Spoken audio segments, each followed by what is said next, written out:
Mick, an absolute pleasure to finally get to have a chat with you. It's strange, isn't it, that we're doing this virtually, because normally we'd be having a gossip here in the studios, of course. Yeah, it's a shame, isn't it, really? Shame, but it'll come back. It's a new world, Mick, it's a new world. First of all, can I just say, the other night, a couple of weeks ago now, I was at home, and I've never watched Car Share before, and I got the episode where you really cheered me up. First of all, I want to say congratulations on that performance, because here's my theory about comedians, right, Mick? They know how to time a line, and that look and everything was just a perfect performance. Did you love doing it, obviously? Oh, yeah. Well, Peter, in Car Share and in Phoenix Nights, they were all comics. They were all circuit comics, Yeah. They do reckon comics make good actors. I believe they do. I mean, Phoenix Nights, for those that have not seen it, it to me was like, for want of a better word, the wheel tappers come to life again. Is everybody's, I mean, we've all met concert secretaries like that, haven't we, and everything is the same. People always said about Colin Crompton, oh, it's not real. You think you want to go. It is real. He's tame.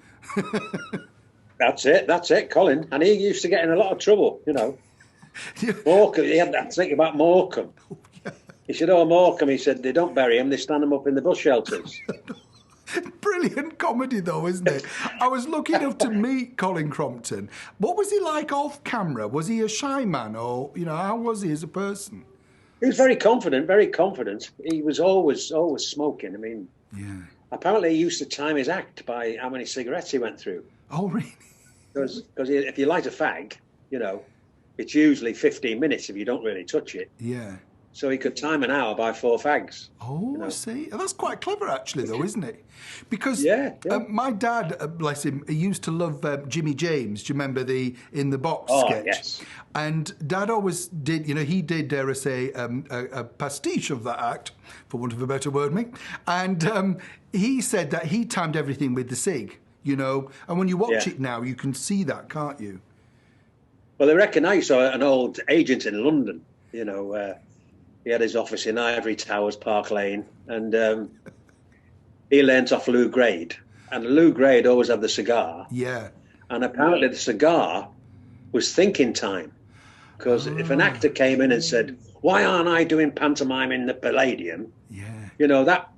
That 4 seconds gives you thinking time. Oh, that's quite a clever idea, actually, isn't it? And when you think all those moguls did that. George Burns, always worked with a cigar. Yeah. And Bernard Manning. Bernard used to work with a cigar. Oh, right. Now, Bernard, to me, like all of you boys of that era, I adored Bernard Manning. People say, oh, he was this, he was that.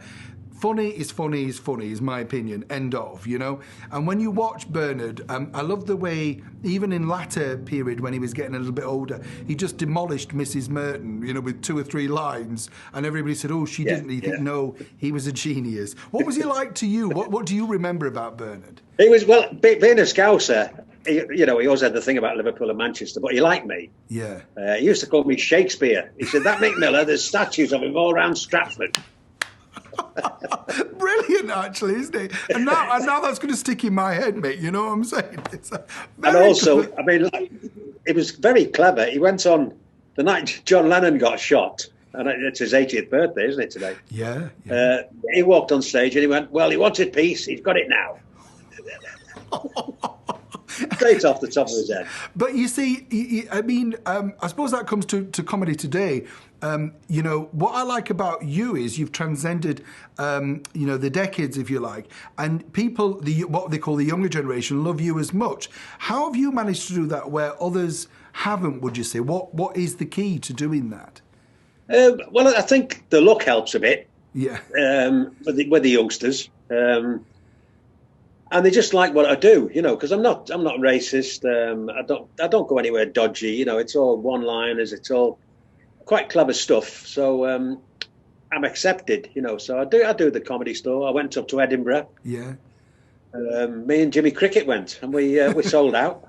Yeah, we did a week up there, and we were just so accepted up there. It was absolutely brilliant, And now I do the Comedy Store, London, Manchester. I've got a new DVD out, which I did in Liverpool at the Laughter House Comedy. Oh. So it's an hour and 20 minutes, and that was, I do love the comedy clubs. Is it true, Mick, that you were booked as a warm-up and then they put you in? How did that come around? It was Peter Kay. Peter was comparing. Yeah. And the producer said to him, we need someone to do 6 minutes in between Penn and Teller and Singing in the Rain, right. Because they had to put the water jets in. Yeah. So Peter went, Mick Miller. So they phoned me up and I said, yeah, theatre act only. So I went down and I did it and I just wowed them. Yeah. And then we got a phone call a couple of weeks later and said it was that good that they're sticking it in. Wow. So that was a great surprise. But the downside was that I didn't do the walk down and I didn't meet the Royals. Oh, so that was quite sad. Yeah. And was that your first time on a Royal Variety? Forgive me if it's not the case, but was that... Yes, yeah. But and now, as somebody, because you're so established, right, Mick, but when you got that gig, how different is it to do it to that type of audience? Because in some respects, although Peter Kay transcends all of that like you do, but was it a bit different? Was the audience a bit different, do you think? Not really, because they all want to be there. And I mean, it's like 300 quid a ticket. Yeah. And they were my age group. They were the older type of people. So I did quite well. I was accepted. A lot of young comics that have done it in the past haven't gone down very well. Yeah, But it's not their fault. It's just that the age group that's in there, it's tradition that they always, either go to London in a hotel, go to the Royal, because it goes on for hours and hours and hours. It starts at 7 and finishes about 2 in the morning. I was on with Barry Manilow. Oh, wow. I was on with Manilow, and I mean, he did like 4 takes of his song. Oh. And then after that, Tony Bennett just come on with piano, bass, and drums, and he went, hit it, and that was it. Bang, done. Don't you love those? And for you, for our age bracket, if you like, it's just marvellous, isn't it, to be in these people's area, if you like, because it's an odd thing, isn't it, when you work with, I mean, I've been lucky enough to interview both of those people, but they are like superstars, and they come on and they know what they want. I think we British people, we're quite glad if there's a glass of water, you know what I mean? And they've come with the entourage. And you're like, well, that's it. Well, Manilow arrived and he had like the red arrows behind him, in a dart, or the minders. Yeah. CeeLo Green, he had about 4 with him. Yeah. Miss Schertzinger, she had about 4. There was just me and Steve. And we were in a dressing room with all the comics. So Jason Manford, Greg Davis, Penn and Teller. I'll tell you a funny story about Penn and Teller, because Teller doesn't speak. Oh, yes, that's right. Yeah. Not in the act, yeah. So the dressing room, and they'd put a big bouquet of fruit, in one of those big wicker baskets. Yeah. And it was covered in like yellow cellophane, right? So I watched him get up and he walked over and he opened it and he picked a bunch of grapes out and he went down and he started to eat the grapes. Well, I just walked over to this fruit and I went, who's messed around with my props? Well, his face. Well, you would though, Mick, wouldn't you? You'd go, oh my God, because everybody's heightened nerves, aren't they, in that sort of event, I remember the first time we covered the Royal Variety, they said to me, they said... there's no catering or whatever. And these people, I can't say they were Americans, they were appalled because we literally had taken some princess meat-based sandwiches in a bag. And we had a flask and everything. And the crew that were with me were looking at us, it's dead common. But you think, well, where are we going to get any food? You're there for hours, as you say. So you make do with it, don't you? You think, well, And I can't remember who it was. I think it was Celine Dion I said, do you want one? And she was appalled at what was inside it. Matthews, what's the connection there? Did you work? You were a budding footballer, right? I was signed by Sir Stanley. He was at Port Vale as manager, Stoke-on-Trent, Port Vale. Yeah. And he signed me as a kid. I was 16. Wow. And I went to live in Stoke for 4 years as a footballer. But I never grew. I was a goalkeeper, and I was too small. I was like 5'9" at 16, and I was 5'9" at 20, which is too small, really. Yeah. So, I didn't make it. But it was a great experience for 4 years. I was going to say, Sir Stanley Matthews was massive, wasn't he? I mean, I was lucky enough again to meet him. He came to a variety show at Hanley Theatre Royal, actually. He was our surprise guest. Yeah. An amazing man, and very humble as well, wasn't he, mate? He didn't really... Oh, yeah. He was the first... I mean, I was 16, so it would have been 66. And I was on the ground staff, and part of the job was every Monday, all he ever had to eat was carrot juice. Oh. And he had his own machine, which was, a liquidizer. Yeah. Well, no one had ever seen one of them, We would have to go on a Monday. We'd have to go and he'd have about 4 pints of carrot juice, and that was it. Very fit man. Wow. Why carrot juice? Yeah. Did you ever find that out? What was the key to that?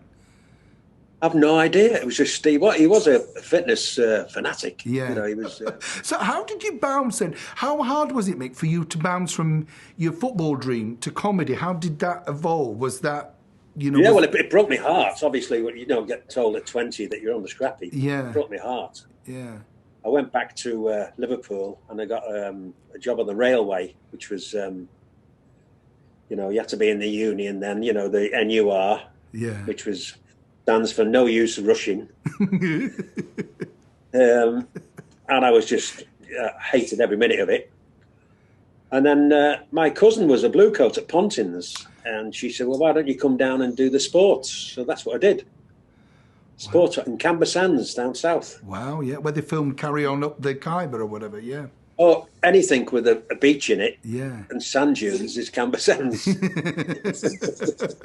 And did you like being a Pontins blue coat then? Because they were like... It was great. Everybody remembers Butlin Redcoats, but I do remember Pontins because, we've all auditioned for those. And it was it's hard to say how big they were, because Fred Pontin was as famous as Billy Butlin, I thought, Oh, yeah, well, the famous advert, wasn't it? Book early. Yeah. And then he had Continental, didn't he? Yeah. Continental. But it was a great experience. Great experience. How did that... So did you get up on stage? How did that evolve to you becoming and thinking, I've got a comedy line here, Well, part of the job was doing the bingo. Yeah. Getting involved in the Blue Coat show. So, I had a few gags, and then I just kept working at it. So I ended up with a 20-minute act. And then I went back the next year and worked on it again. So I got a 40-minute act. Wow. And after 2 years, I went on the road, because all the big clubs were about then. Yeah. And, you'd be supporting the Four Tops, people like that. It was absolutely incredible, all these big cabaret clubs all around the country. Scampi in the basket. That was a thing. Remember that? Well, do you know what? Have you got a vegetarian choice? Eat the basket.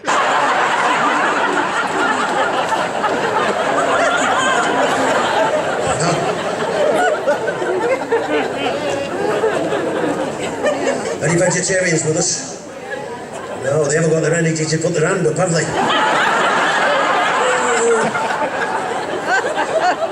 Broccoli. I didn't get to the top of the food chain to eat carrots.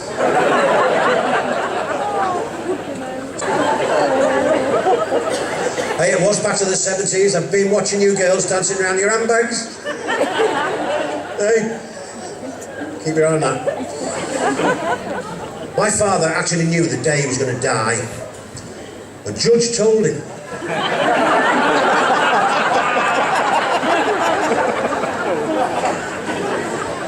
It's in America, and they were putting him in an electric chair. The warden said, have you got a last request? He said, hold my hand.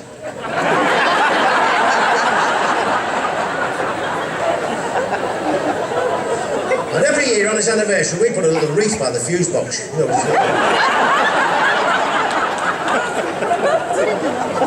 never trust an electrician with no eyebrows.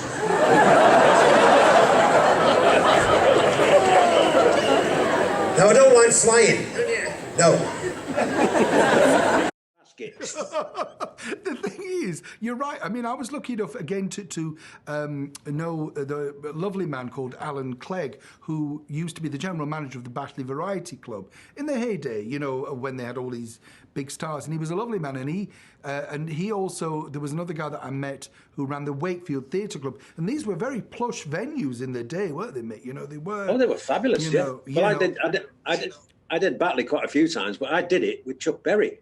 Wow. What was Chuck Berry like? And he was incredible. He sat at the side of the stage and watched me, because we did 2 shows, Sunday afternoon and Sunday night. Yeah. And when it came off, he went, "Hey, man, I dig you. Yeah, funny man." I was like... And then I did Wakefield. Wakefield. What was that like, Wakefield?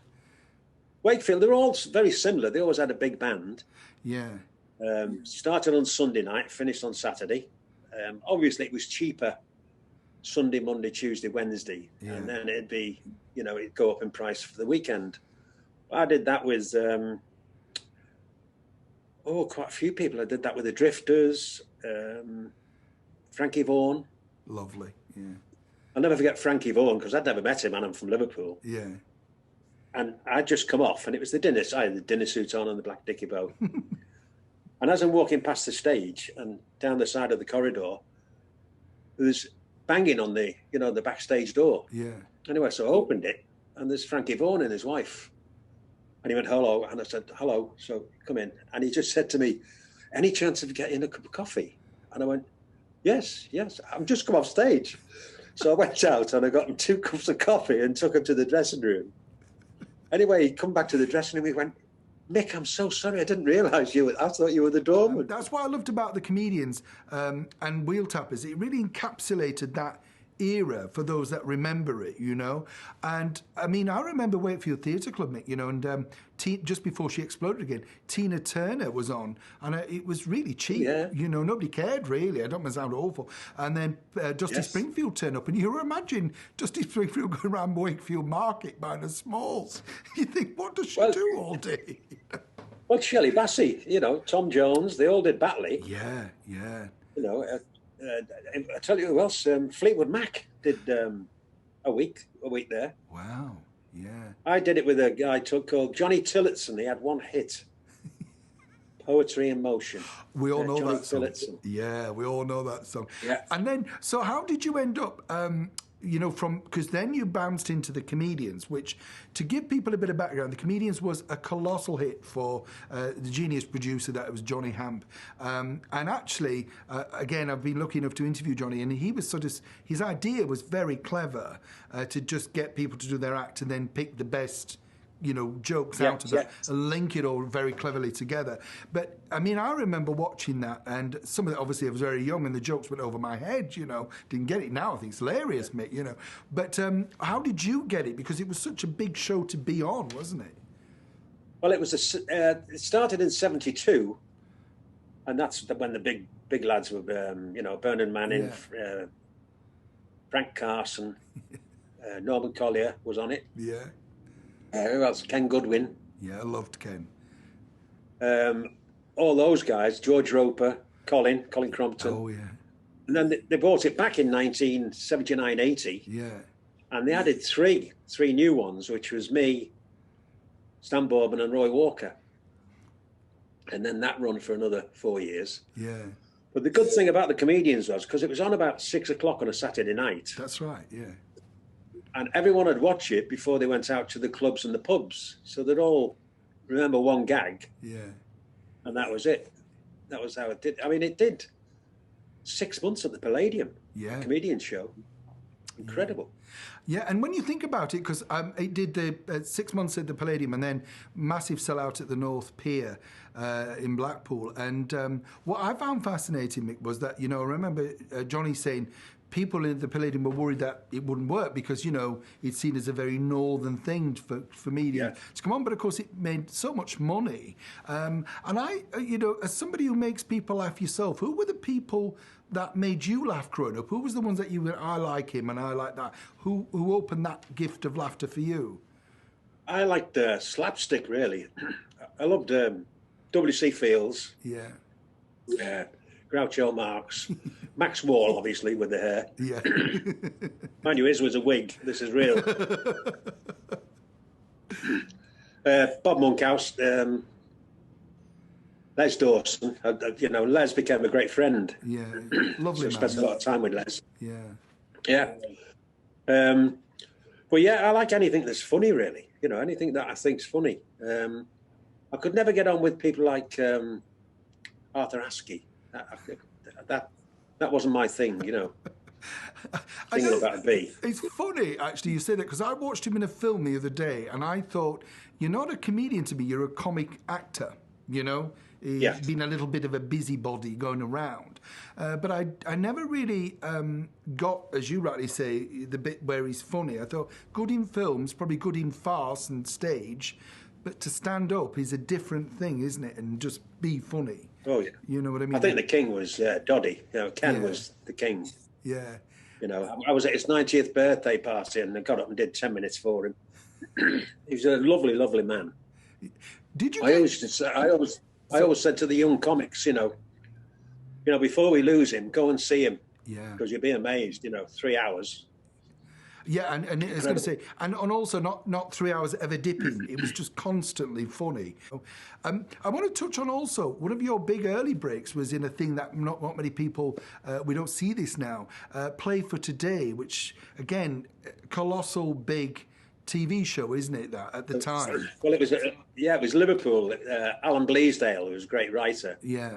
And he wrote Scully's New Year's Eve Party. And once again, comic, you know. Yeah. He wanted a comic in there. Stan Stennett, he was in it. Oh, lovely. There was Avis Bunich. She's in a lot of stuff. Avis Bunich, she was in it. And you know the lady that's on Benidorm? Oh. You know, the Scottish pervert? Yes, I know. Yeah. His wife. Yeah. His wife, she was in it. Yeah. I mean, she was a young girl then, yeah. That was great. We were in Birmingham we did it at Pebble Mill.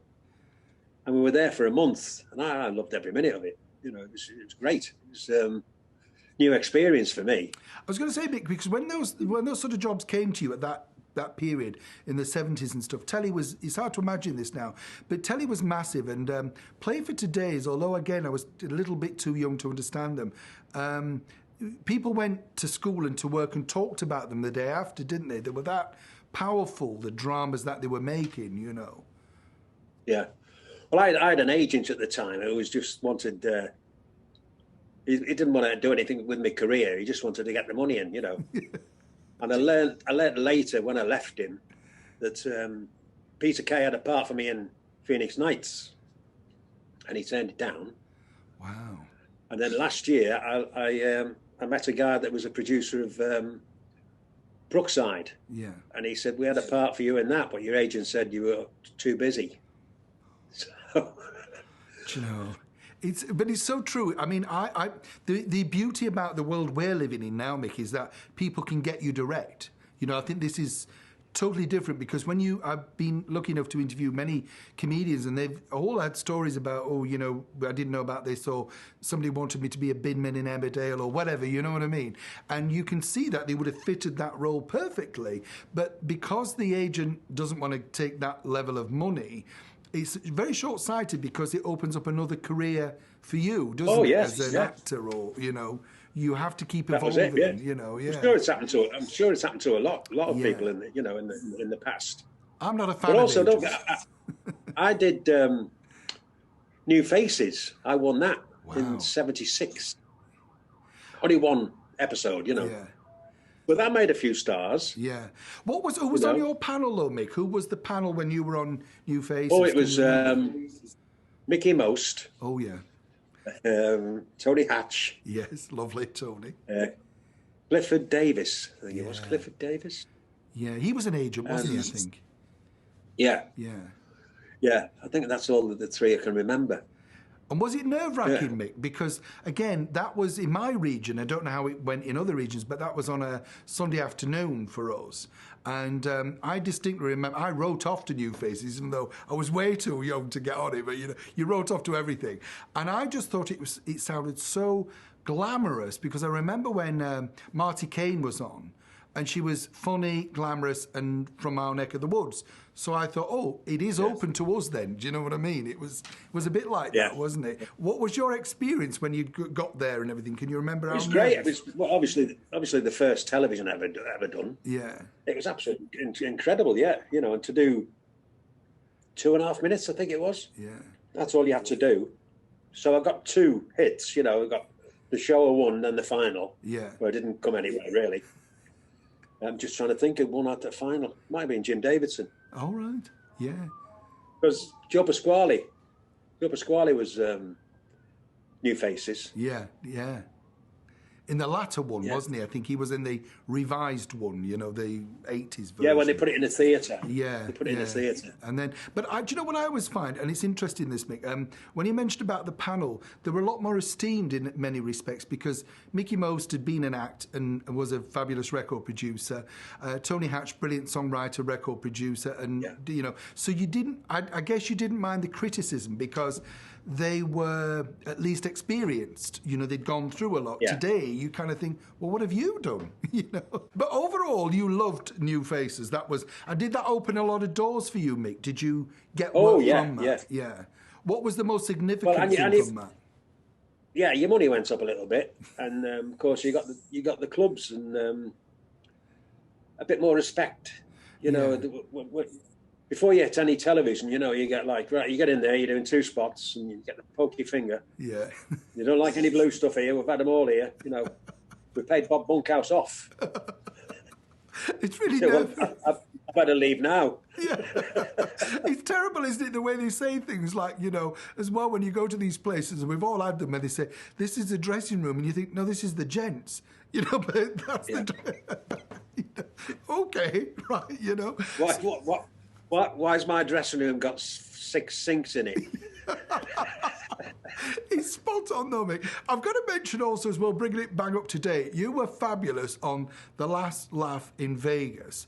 And I love that show. And I thought I kind of felt, as somebody who makes TV now, that they kind of butchered the idea a bit, because what the people of my age bracket and older wanted was to see more of the performances, and they seemed to focus on the backstabbing and the bed scenarios or whatever, you know what I mean? I think we're not bothered about that, Give us this, you know what I mean? So how did that come around, and what was your, memories of that?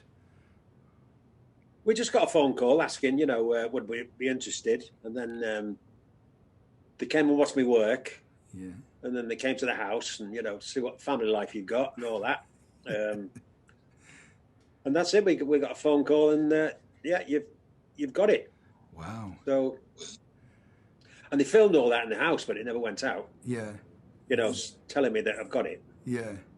And that was great. Then I didn't know who else was on. You try to find out, but you never know until we got to that place in Wigan. Wigan, yeah. The glamorous location, yeah. It's kind of, because I thought that was kind of cruel because poor Bobby Crouch, I think they played on his vulnerability, shall we say. It was a little cruel, I thought, because they always like to cast people, don't they, as he's going to be this, he's the baddie, he's the one that's going to burst into tears. And you think, it's a bit... I don't know. I think I mean, for me, watching you on that show... would be a masterclass in comedy, seriously. To go on to the audience in Vegas, were you nervous at all? I was, but with me doing the cruise ships, I worked to Americans. Yes. So I knew how to do it. You've got to explain it. You've got to, set the seed for them and then hit them with the gag. Yeah. Once you've, I did the thing where, you say standing in line, we stay standing in a queue. Yeah.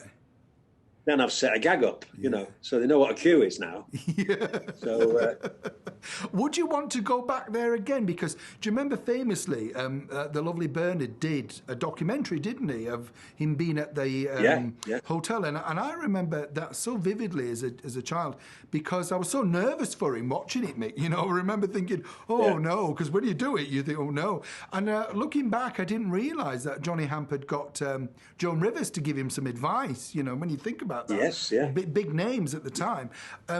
Is it different now? Do you think they understand us more? Because I think Bernard struggled a little bit on that. Well, they get a lot of our TV, you know. Yeah. You know, BBC America. Yes. So they do. I mean, they're into. Well, they keep making them, don't they? Now they've just made Shameless, haven't they? Yeah. American Shameless. Yeah. The Office. You know, they get it. They get it. You know. Yeah.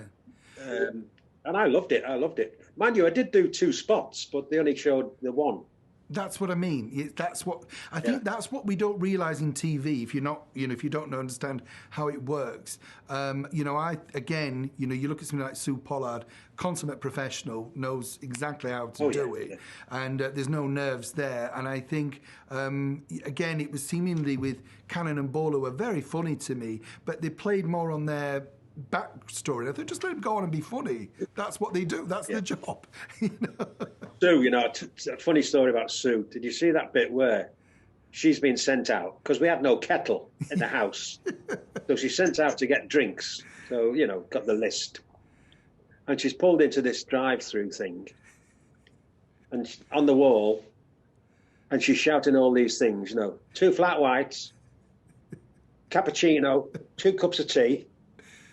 And Kenny sat next to her, and he said, "You're talking to the fuse box, you silly cow." New DVD out now, and you can stream it. How do you? For those that are not across that and they want to watch you in your new DVDs, how does that work? Yeah, it's www.stream15.com, and you just get on there and click in Mick Miller, and you can download it. It's an hour and 20 minutes. So I think it's quite cheap. It's about £6, I think, something like that. Brilliant, though, isn't it? I mean, do you miss the days of selling your own DVDs at your gigs, though, where again, there's more personal approach, isn't there? They come up and they talk to you and you sign it and you go. It's a bit like that. Well, I still do Butlins. Yeah. 90s weekends, 80s weekends. Yeah. And you can get a queue around the place on a Sunday afternoon. And it's great, selfies and all the bit. Yeah. Of course, they've been cancelled till next year, so I'm going to miss them. Yeah. And all the cruises, Do you know, I mean, just touching on that now, because obviously, this goes out a little bit later, but I mean, do you think we'll get back to a normality of how long do you reckon, as somebody, as a performer, it would take? Because I think people are still nervous to go into a venue, really. They want to, but there's that element of, how safe is it, Yeah. Well, Warner's, they're open, hotels, which are very, very good. Yeah. And I did one of them, and they've all set up outdoor venues, with marquees and social distancing, and doing 2 shows. Instead of 1, you'll do 2. So instead of having a room of 300 people, you'll have 2 shows of 150, and it works. Yeah. And people can still have a holiday. Finally, I'm going to touch on a place that you're phenomenally big in, and I know you've got a real affection for it. Blackpool. What is it about Blackpool? I remember the lovely Roy Chubby Brown saying that he couldn't quite believe he was sat in a cafe having a coffee and his name went past on a tram. And to him, that was his palladium, What is it about Blackpool, do you think, that makes it such a mecca for comedy? And it has done for decades, hasn't it? Yeah, it's just, I think it's a northern thing. The 3 Piers, shows everywhere. Yeah. I mean, in fact, Roy, he's on North Pier now. He's doing social distancing. Yeah. He's on the end of North Pier. He's doing quite well. But otherwise, there's not a lot going on, Yeah. I did... I've done 20 seasons over the years, Wow. All the piers. I was going to say, what's your favourite venue, Mick? Because I think there's something quite special about being on a pier theatre, like, you know, when you remember the Regal in on the South Pier, and then the Central Pier with Peter Webster. I used to love Peter Webster's talent shows when I was a kid because he just made it, again, you know, you wouldn't get this today, but the prizes were rubbish, but it didn't matter, you know, because you were just such good fun. You know, when you look at all those wonderful venues, like there used to be the ABC and all of those things, sadly they've all gone. But what were what was your first venue there? Can you remember? Well, the first venue was for Peter Webster. Wow. On South Pier. Yeah. And I was with the Grumbleweeds. Lovely. Yeah. And Neville King. Oh, Neville the King vent. himself. Yes. I loved him, didn't you? Oh gosh, he was the one that stuffed it in a suitcase, wasn't it? And he would carry on. I'm not going in the case. Yeah. You know, Well, Peter was. He phoned up Johnny Hamp because he's a mate of Johnny's. Yeah. And that's how Johnny came to see me for the Comedians. Wow, that's great, isn't it? Yeah. What was Peter Webster like as a person? Because to a lot of generations now, they don't remember him, but he was a huge impresario in that era and in that period, wasn't he? You know, I mean, I was lucky enough to meet him very briefly because Dad knew him. But I remember he was talking to Dad about Al Reed and how he could be a little tricky, shall we say, Mick? Just a little bit above his station, you know. What was he like? He was the promoter as well. Yeah. You know, he was the promoter. So he had both piers. He had South and Central. Yeah. You know, he'd have the old time music all on Central, then he'd have the variety on. He was telling me about Frank Randle. Frank Randle. Yes. Frank Randle. So Peter told me a story. He had Frank Randle, right, in 1950. Yeah. On the South Pier, right, and there were 3 shows a day. £10,000 a week. Wow. In 1950. Yeah. Can you believe that? Oh, you know. And the rider clause was a case of Guinness. Lovely, though, isn't it? Lovely. Because I remember a story about Peter, and again, you know, you wonder how true it is, and I'm sure Con and Decker will back this up, but The Bachelors had got to #1. But they'd signed a contract like a year before, you know, and they wanted to kind of get out of this contract because consequently they could make more money now. They were big pop stars. But Peter held them to it for the season, and you think, what a clever man, you know, to foresee that they could be that big, you know, and then you get them nailed for the period. Is there any, what's the worst bit about appearing on a pier for you, though? Do you get when the tide's up? Do you know what I'm saying? Oh, well, the end of September was start of October. Yeah. And we had the guys on the prom, you know, with the Landaus with the horses. And I'm walking off one night and it's sleeting, it's snowing and all of it. South Pier this was, I'm walking off. And there was a little guy there in his carriage. Johnny Gilmore, he was called. Johnny Gallimore. And he was sat there with his pork pie hat on. And he went, "Is there many in, Mick?" I said, "There's about 300. He said, "You're in a funny old game, son." He said, "Show business." He said that at least if no one gets in the back here, I can eat the horse. Earlier on about venues. One great venue that I really like in Blackpool is Viva. I know you've been on there. Does that evoke that sort of Backley Variety Club thing to you? Because it does to me. Yeah, I don't think it's that much of a good room for comedy. It's a bit sprawled out. Yeah. I've done 3 shows there, yeah. Yeah. It's a big old room, you know. Yeah. It's a big old room. But it's nice to see one. Well, there's a few new hotels going up, and I think they're going to put showrooms in, you know, so that should be good. Yeah, that could all come back, mate, couldn't it? I've seen you many times, mate. You're a very, very funny man. And what's nice is that when you meet someone, even though we're virtually meeting, you're as nice as you are funny on stage. Some comedians, we've all met them, they are quite depressive, aren't they? You know, they're not the character, and you think, oh dear, you know. But I think do you write all your own material, Mick? Do you get it all down yourself? Yeah, I get all ideas, and I might hear someone say something, and I'll say, "Oh, well, I could twist that." Yeah. And find something different. Yeah. So do you just look at life and I was going to say travelling. all the travelling I do. Yeah. Do you look at every day? Are your ears like antennae listening for something? Oh, that's quite funny. Or you see a sign and write that down or something. You know what I mean? I pick things up. The cruises, I've picked so much up on the cruises. One guy, you know, because these cruise ships now, they're like cities, they're mega. Yeah. And I heard this guy talking at the bar, and he said, "Our corridor is longer than the ship." Here's one. We were in Norfolk last year, and the Red Arrows were doing a thing, and we were on the prom, crowds and crowds of people, and the Red Arrows did the thing, and everyone's walking away, and a guy said, "What did you think of him?" He said, "Well, I didn't think much of him." He said, "They did the display." He said, "Then they just flew off."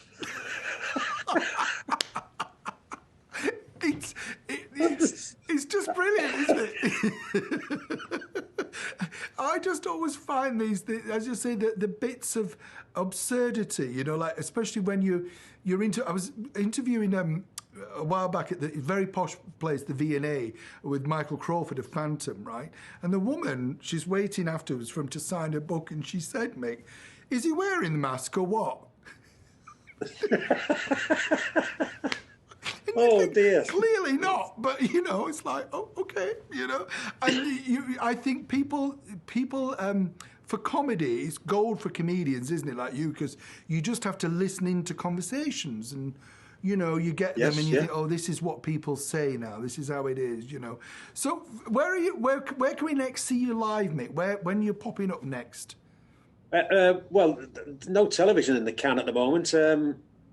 I don't know. Once we start again, I've got a few little theatres.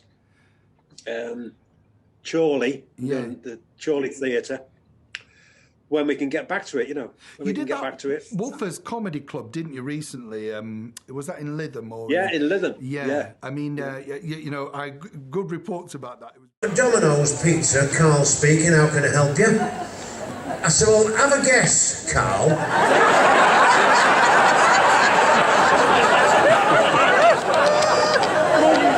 I said, have you got a radiator cap for a 1979 14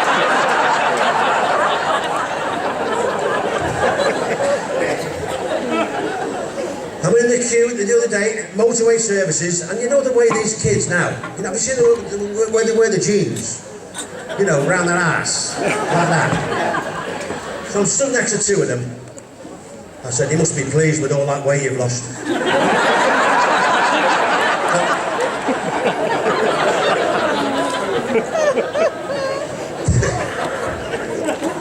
I started in this game in a circus. Now, I didn't do an act, but they kept me on for 8 years.